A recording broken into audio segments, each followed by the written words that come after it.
Hello and welcome back to Peaceful Soul. If this is your first time here, thank you for joining us.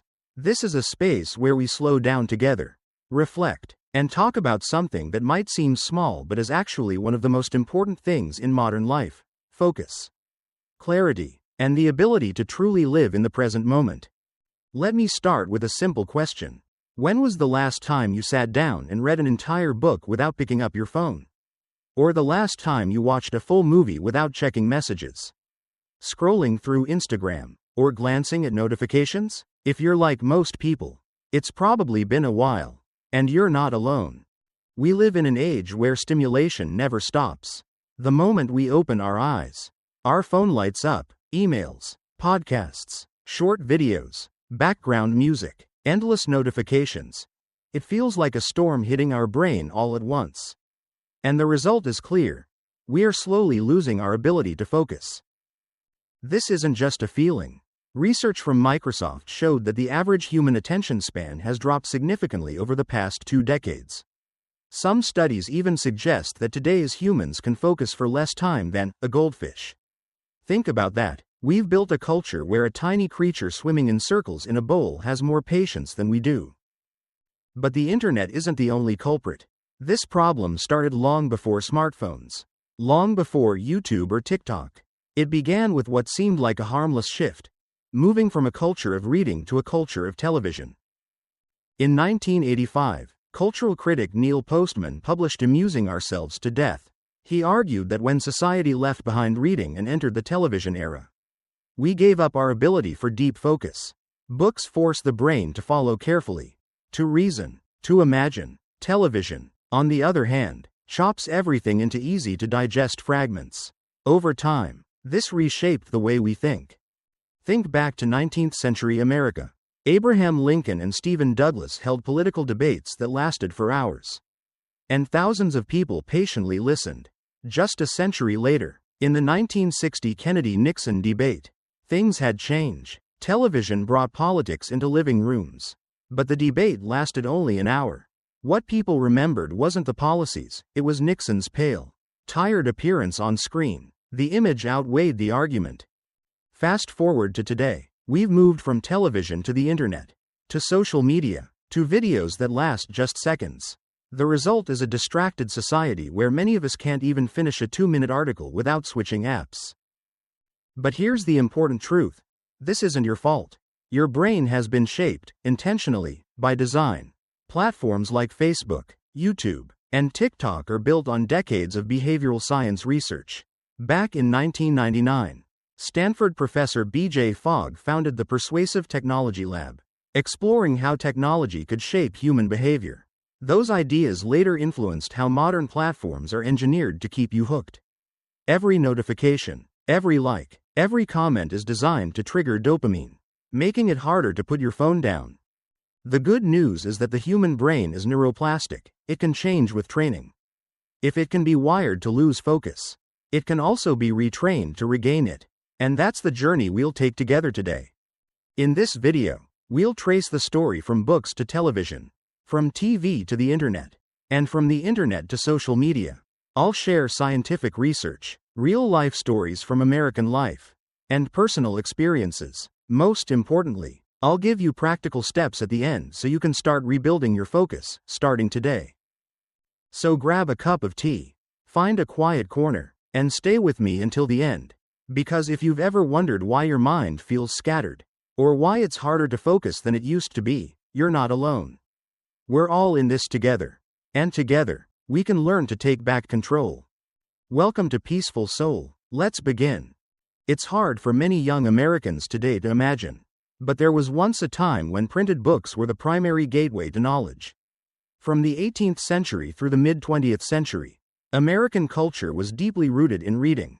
People would spend hours poring over newspapers, diving into long novels, or attending public debates that stretched on for entire afternoons. This habit cultivated an extraordinary ability to focus.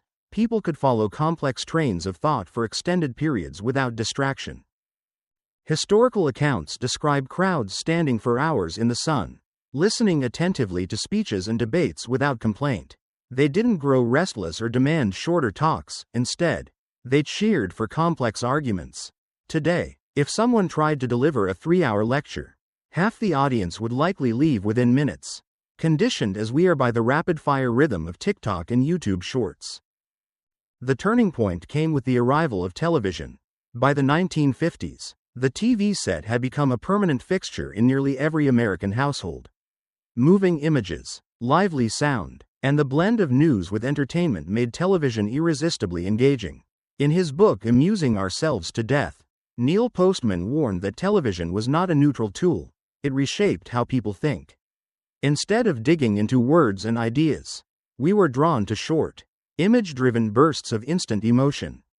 A defining moment came with the first televised presidential debate in 1960 between John F. Kennedy and Richard Nixon. Radio listeners thought Nixon had the stronger arguments, but television viewers believed Kennedy had won, impressed by his confident presence and youthful appearance, while Nixon appeared tired and sweaty. From that moment on, image began to outweigh logic, and American politics entered an era where the camera lens held as much power as reason itself. It wasn't just politics that shifted, daily life did too. Evenings once spent reading together at home gave way to families gathered around the TV. Game shows, talk shows, and sitcoms became cultural rituals. A 1970s study in the Journal of Communication found that the average television shot lasted only about 7 to 8 seconds before cutting to the next. This rapid editing style subtly rewired our brains, making us accustomed to constant change instead of patient, sustained thought. Older generations of psychologists often expressed regret. They grew up with massive works like Moby Dick or Gone with the Wind, while today's youth often struggle to finish a long article in the New York Times. This isn't a personal failing, it's the result of a radically altered cultural environment. Television didn't just shorten our attention span, it also transformed the very way we process information. Reading requires imagination, connecting ideas, and building mental images from text. Television, by contrast, delivers packaged images and emotions, making the viewer a passive recipient. We shifted from a reading society, where intellectual effort was demanded, to a viewing society, where visuals dominate and participation is minimal. In many ways, the transition from books to television laid the groundwork for the short attention culture we live in today. It set the stage for our craving for quick, bite-sized, easily digestible content. When the internet and social media arrived, they merely amplified a trend that television had already begun. Without television, we might not have slid so quickly into the world of short videos and flash news updates that now define our information diet. If television began to chip away at our ability to focus, the internet was the storm that swept away the rest. By the late 1990s and early 2000s, the internet had entered everyday life, opening up an unprecedented world of information. But alongside this explosion of knowledge, it also reshaped how our brains process information. In The Shallows, Nicholas Carr argued that the internet doesn't just deliver content, it reprograms our thinking, conditioning us to skim, to jump from one hyperlink to the next, instead of patiently diving deep into a subject. A famous study from Stanford University showed that heavy multitaskers online actually performed worse at focusing compared to light multitaskers. Their brains struggled to filter out irrelevant information because attention was constantly being pulled in multiple directions. I once heard a colleague in California describe a student named Daniel.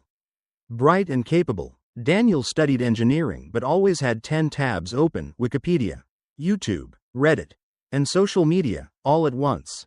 The result? It took him twice as long to grasp concepts compared to classmates who stayed focused on textbooks.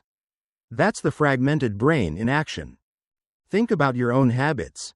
How often do you intend to read a full New York Times article, only to quit after a few paragraphs and end up scrolling comments or clicking on a recommended video?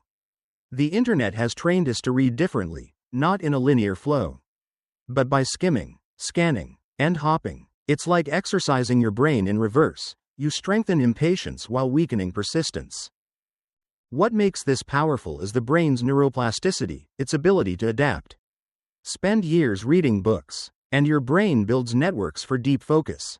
Spend years clicking, swiping, and binging short videos, and your brain rewires itself to favor rapid shifts and instant responses. The problem is that this habit makes sustained attention, the kind needed for learning, research, and creativity, harder than ever. I remember speaking with a professor at MIT who admitted that many students now request summaries, short PDFs, or recorded lectures instead of reading hundreds of pages on their own. He said it's not just laziness, it's the product of brains reshaped by fast, bite-sized information. We're living in an age where intellectual patience is quietly vanishing. The internet is, in many ways, a massive machine designed to capture attention. Facebook, Instagram, YouTube, TikTok, all run on algorithms that maximize screen time. Every notification, every like, every autoplay video is a tiny hit of dopamine.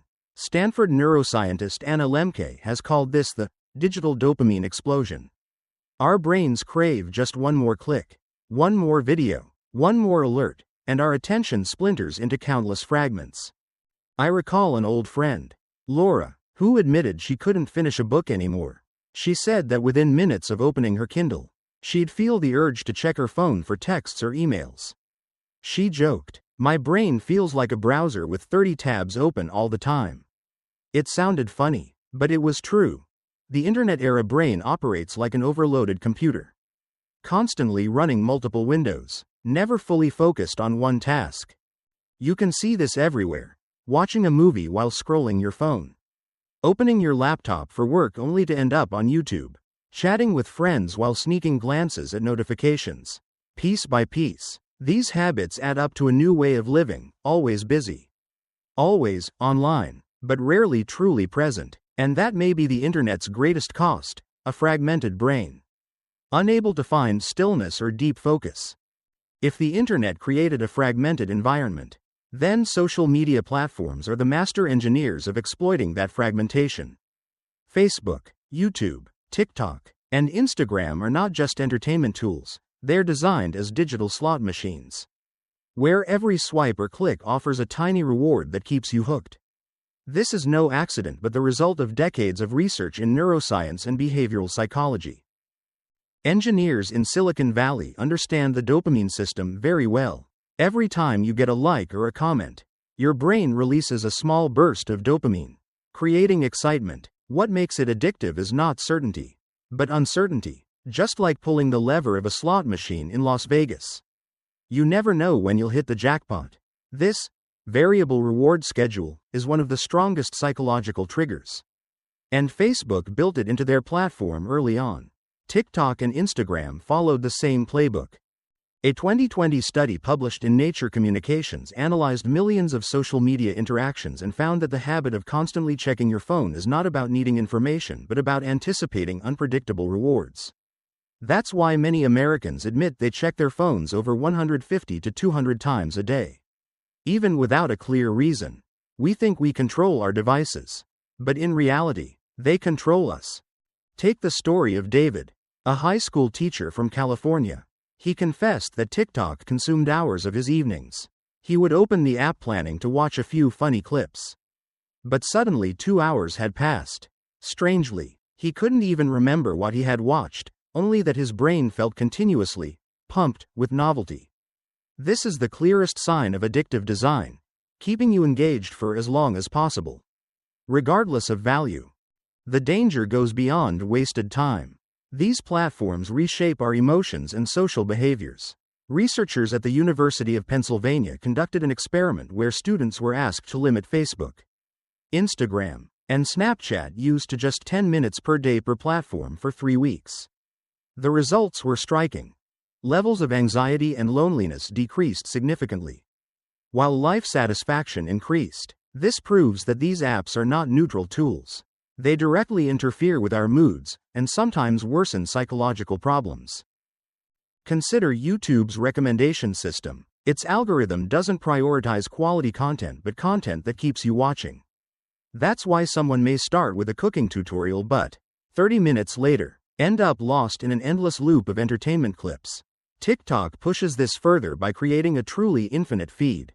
Just swipe down, and a bottomless world of content opens up. It's the perfect addictive formula. Simple, endless, and unpredictable. The cost of this convenience is that our brains are being rewired to crave faster, stronger, and more frequent stimulation. Like a coffee drinker who needs more cups to stay awake, we need bigger dopamine hits to feel excited. As a result, slow and meaningful activities, reading a book, having a face-to-face conversation, or taking a walk outside, start to feel boring. Social media has shifted the emotional baseline, turning us into unconscious dopamine consumers. One of the things I find most striking is this.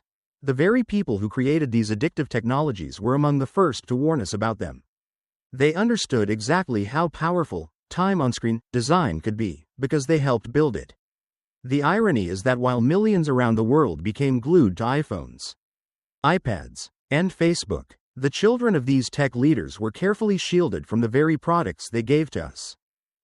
Take Steve Jobs, the father of the iPhone. Back in 2010, when Apple introduced the iPad, a New York Times reporter asked if his kids used it. His answer shocked many. They haven't used it.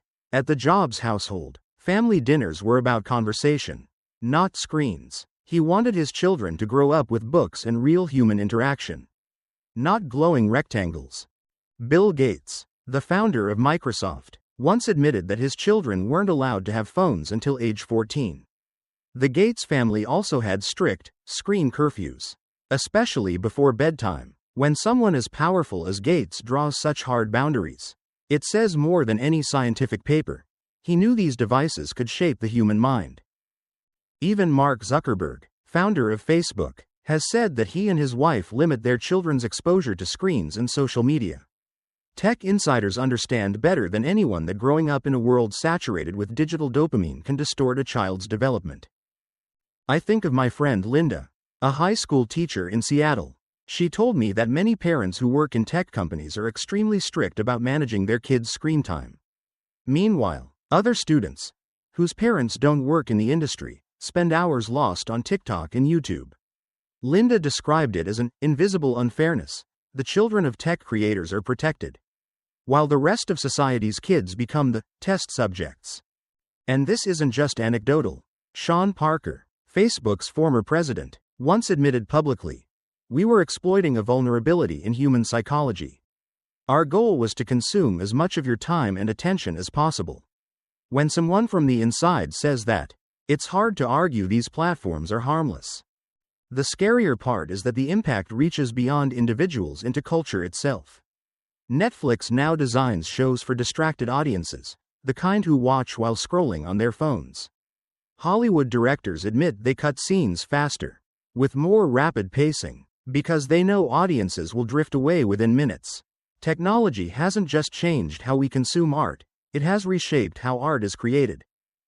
If we now understand that our brains are being hacked by technology platforms, the big question is, can we ever regain our focus? The good news is yes.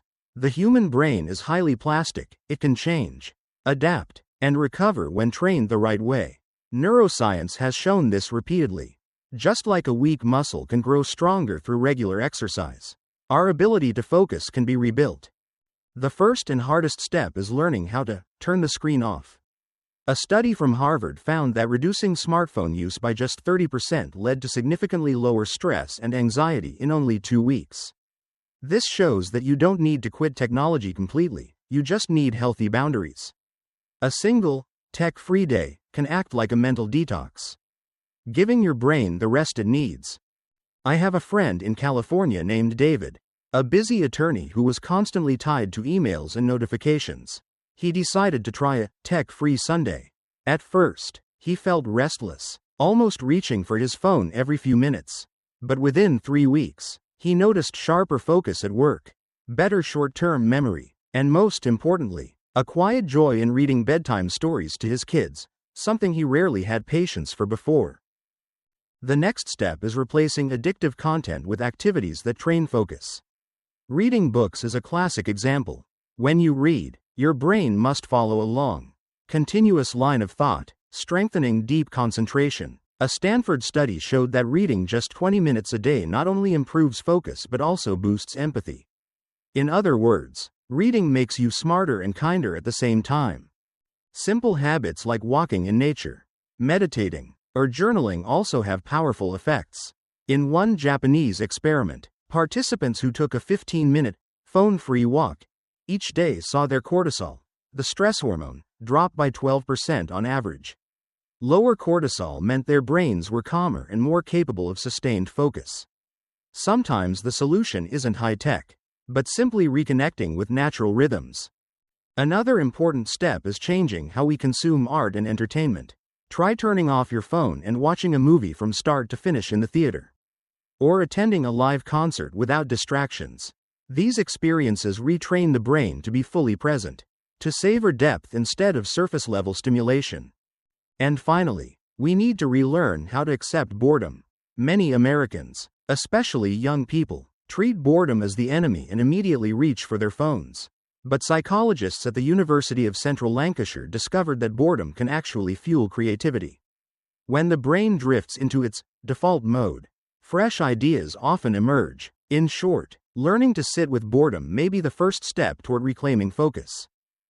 After walking through this entire journey, from the shift from reading culture to television, the explosion of the internet, and the platforms deliberately designed to hijack our attention, a clear picture emerges.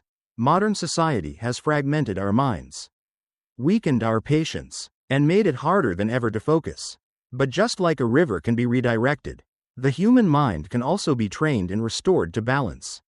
The most important truth I want you to remember is this: focus is not a gift. It's a skill that must be protected and nurtured every single day. If you don't take charge, hundreds of tech companies will gladly take it for you.